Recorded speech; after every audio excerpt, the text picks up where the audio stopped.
Great news, guys. We're all going to be rich. Probably. We've got two of the best strikeout props I've ever seen in my life, and honestly, I'd be shocked to see any sportsbook on the planet open for business tomorrow after these things. But before we get to either one of those, do yourself a favor and hit the subscribe button.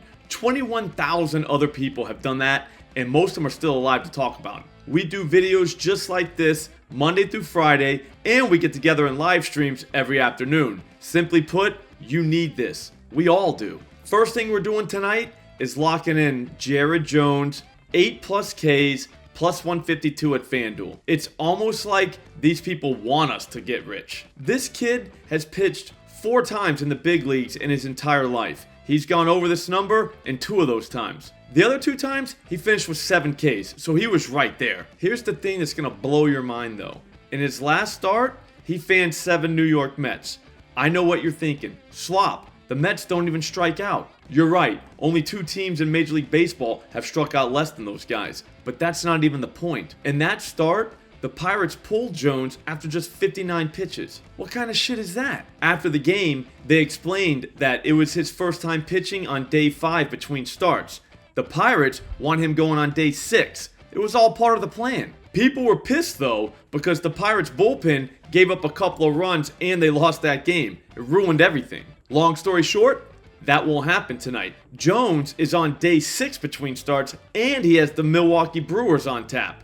I can hear the haters now. Slop, the Brewers are in first place. Whatever. We just watched those guys strike out 13 times yesterday. They made Sonny Gray look like Nolan Ryan. Over the last week, they struck out 51 times in just 168 at-bats. That's terrible. This is the perfect storm for a spike game from Jared Jones. I almost feel bad for the Brewers and FanDuel because the Psychos could easily go 9+, plus 285, or even 10+, plus 560. It's all deadly. Next up, right at the same time that Jones is mowing down Brewers, we'll have Hunter Green, 8+ Ks, plus 136 at Caesars. This could easily be the greatest bet of all time, and all I did was rip it right from the plus EV tool at OddsJam. It was hiding in plain sight. All the other books know what time it is, but for some reason, Caesars thinks that they can just hang whatever number they want. That's why the plus EV tool at OddsJam is so perfect, because it just finds shit that we would have never found on our own. All these books are trying to make their own lines, so we can just use their data against them. If everybody has 8+ strikeouts, minus 110, and then Caesars decides they want to post 8+ strikeouts plus 136, OddsJam's going to find it because they're constantly watching the market for that kind of stuff. It's actually incredible when you think about it.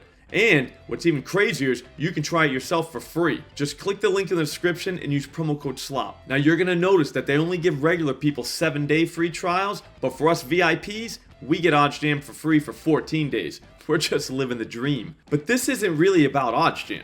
This is about Hunter Green and his 200-mile-per-hour fastball. He used it to hit this number in each of his last 2 games. And I watched his last game. He should have had way more strikeouts, but the ump was squeezing him all night. There was really nothing he could do about it. It was actually shocking that he struck out as many guys as he did. It just shows what kind of pitcher he is. But I doubt any of that happens tonight. He's back at home, so he should feel the love from the umps over there. Plus, he's got the Philadelphia Phillies, who could be an undercover strikeout team. I get that they haven't really struck out much over the last week or so, but they've had games against guys like Nick Nastrini and Michael Soroka. Those guys never strike anybody out. It's shocking that they even struck out Phillies. It just bolsters my point. The reason I say they could actually be a strikeout team is because we've seen guys like Ryan Feltner mow down 8 of them. He's alright, but he's not Hunter Green. Our guy Jared Jones made these guys his bitch one night too.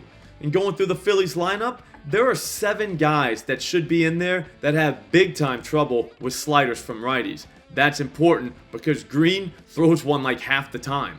The other half of the time, he's overpowering guys with a 250-mile-an-hour four-seamer, which half of Phillies lineups have trouble with too. Simply put, Green could have this thing wrapped up by the first inning. Feels right. I'll see you guys on the live stream later. Get the notifications on so you don't miss it.